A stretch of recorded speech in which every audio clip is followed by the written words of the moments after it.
Donald Trump went to Chicago to sit down with the Bloomberg editor-in-chief to talk about the economy at the Economic Club of Chicago.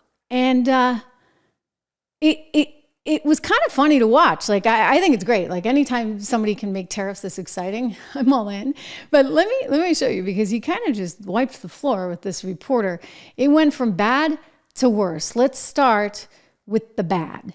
So they're talking about tariffs, and this guy clearly has a point of view that comes from sort of that very sort of globalist viewpoint, which is all about, no, we can't have tariffs because we need free trade globally, and that's the best way to rise all tides. Now, we can talk about that because there's an argument for it. However, given the dynamic changes in our economy, I think there's a very good argument that you're actually just driving yourself straight into the ground because you're sending everything offshore. And by the way, everybody else has tariffs, so why are we the only ones that don't really? Donald Trump wants to change it. Watch. Tariffs also have another side. Isn't that something that you have to acknowledge? No. You could be plunging America into the biggest trade war since Smoot-Hawley. But there are no tariffs. You're going to stop. There are tariffs already at the moment. There are no tariffs. All you have to do is build your plant in the United States, and you don't have any tariffs. But people, a lot of places like this. Yeah. So did you hear the crowd start to go? He's like, just build your plants here, and then you don't have any tariffs, right? You don't have any tariffs. Well, I told you it went from bad to worse. So let's watch the next part where Trump is good with him, but he's like, listen, buddy, you know what? You've had your viewpoint for a gazillion years, and I understand it's kind of threatening when somebody challenges it. Let's take a listen. You're also talking about 20% tariffs on the rest of the world. That is going to have a serious effect on the overall economy. And yes, you're going to find some people who will gain from individual tariffs. The overall effect could be massive in terms of the economy. I agree it's going to have a massive effect, positive effect. It's going to be a positive, not a negative. Well, let me just let me tell you. I know how committed you are to this, and it must be hard for you to spend 25 years talking about tariffs as being negative, and then have somebody explain to you that you're totally wrong. It'll have a negative. It will have. Crowd loves it. I'll go a step further. 40 million, if you don't 40 do million, this, President this Trump, country has no 40 chance. million jobs is a lot of jobs to rely on. They're all coming back. Those are 40 million jobs. Those are 40 million jobs in America that rely on trade. Are you ready? John Deere, great company. They announced about a year ago they're going to build big plants outside of the United States, right? They're going to build them in Mexico. And you threatened them with tariffs and they stopped. That's right. I said, if John Deere builds those plants and not selling anything into the United States, they just announced yesterday they're probably not going to build the plants, okay? I kept the jobs here. It's true. So I actually played that sound for you a couple of weeks ago. He said to John Deere, you know what? I'm getting word of this, and I just want you to know, if that happens, you're getting a massive tariff. I can't remember what the exact number was, but it was pretty significant. And all of a sudden, I guess those jobs aren't going to Mexico anymore. So there was this school of thought, and it was very much actually part of conservative economic circles, and then it was adapted and adopted by the likes of Bill Clinton, think NAFTA. And the thinking was, okay, we're going to grow our economy by sending all these jobs overseas. But what happens if you don't actually have jobs to replace with? I've made the point all along, I actually think that people would be willing to kind of deal with less stuff, right? Less junk. If it was made here in the US, maybe you would be willing to pay a little bit more knowing that you've got that quality as opposed to coming from Timbuktu. And Donald Trump has recognized that for a long time. So he's seeing this as like, we need to put ourselves first. We need to actually make sure that we're manufacturing as much as we can. I've gone on and on about this. Actually, I found it to be really enlightening. And I credit him back in like 2015 with really starting to shift the conversation on this, because so many for so long were like all about, okay, it's a big world and we need to make sure that we are driving down the costs of producing goods. But the problem with that is that creates an environment that only rewards those on the top. You've heard me talk about that hourglass economy where you have a lot on the top and a lot on the bottom, but the middle class gets squeezed. That's what's going on because, Kamala's got handouts for everybody. She's got like some new 20,000 program she wants to give to $20,000 for every new Black business owner, which I don't even know is constitutional because I don't think you can actually discriminate against others, but whatever. All right. So and by the way, first time home buyer, we're going to give you money towards that, $25,000. She likes the 20s, I guess. She's struggling. And so she's like, I'm just going to give you this. I'm going to give you this. I'm going to give you this. So all the people maybe on the bottom that haven't owned a home before, or, are struggling and they get food stamps and this and that, and they're living off of government assistance, they're fine. All the people that own the corporations, they're fine. You know why they're fine? Because their stock price keeps going higher. Because they're able to reduce costs. And guess who's paying the price, ladies and gentlemen? Middle America, the people trapped in the middle.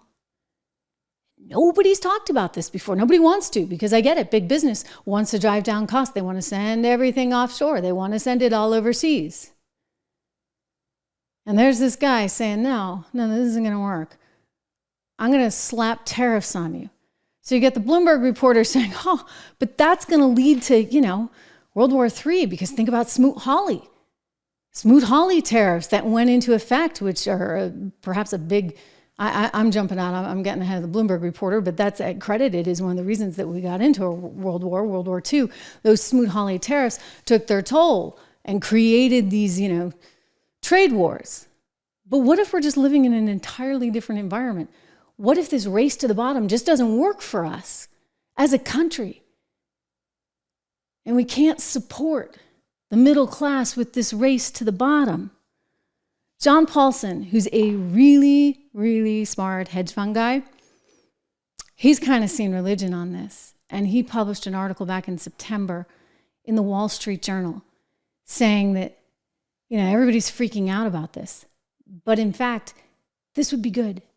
This would be good because if you look at the trade deficit under Biden, guess what?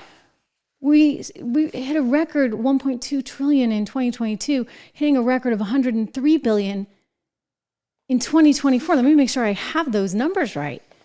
Yeah. Okay, so it's like 100 times. Guys, we were at a yearly record of 1.2 trillion in 2022, and now we're hitting a record, or did hit a record, in July of 103 trillion in 2024. Okay, this imbalance, he says, has been devastating for U.S. industry since 2000. Thousands of factories have closed, wages have stagnated, communities have deteriorated, and economic inequality has intensified. We know all that, right? So he likes tariffs in this case. He likes the idea of building as much as you can from within and thinks that it's going to result in $450 billion in revenue a year for the U.S. And isn't it better to have that in the U.S. than to be giving all this money to overseas locations where they can build up? Yeah, that seems kind of obvious. But it's not very popular. Now, the thinking is, as you heard from that reporter, you know what? Won't work. It will actually drive inflation higher. Well, one of the things that I'll tell you is interesting about tariffs is that, yes, in the near term, they do have the potential to run inflation up, right? Because guess what? You're going to have to tack on an additional $1 or $2 for every widget that's coming in from that foreign place. And that $1 or $2 gets passed on to the U.S. consumer, but eventually these imbalances work out so that you're no longer sourcing the stuff from China, you're sourcing it in the U.S. And also it starts to permeate the rest of the economy and thereby creates sort of, it goes up and then it kind of hangs out there. So it's more complicated than they're trying to make it, obviously, and I don't want to overcomplicate it in this moment in time, but suffice it to say, you know what? He's talking about stuff that resonates with the American people, and he's talking about an entirely new way. And this stuff matters. So one thing that I found kind of amazing was Bloomberg invited Kamala Harris to have a conversation on the economy. And for some reason, she's just not into it. Here, listen to the editor-in-chief. The first is just for the record and for those people watching on television, the Economic Club of Chicago and Bloomberg both invited Vice President Harris to a similar interview about her economic plans that she has declined so far. Yeah, she's declined. She doesn't want to do that because that would actually be hard. She's going to do feel good, and maybe Brett Baer, because Brett is not going to be able to push her on the economy. I mean, I'm sure he's well-intentioned, but, you know, Brett is not Maria. He's not Stu. He's not me. Like, he doesn't, you know, have the sort of foundation, if you would, in economic news. I think, you know, hey, you know, maybe they'll give him some help and maybe some people, you know, chip in and write some of the questions for him. And then the question becomes, can he counter it? I think it would have been more challenging to have done an interview with somebody who really understood. Hey, I would even take Neil, okay? Like, we'll go with Neil. But they're putting up somebody, and she went to somebody who is not going to be able to push her on these things. And it is the economy stupid, right? This is the stuff that people care about. So Brett, try, okay? Try to ask some economic questions. It's really important. And you know what? Let's see her. When she can't answer them, I want to hear the whole tape. I want to hear all the word salad. I don't want any editing. I want to know just how poor she is at her understanding and grasp of economic policy. It matters to the country right now.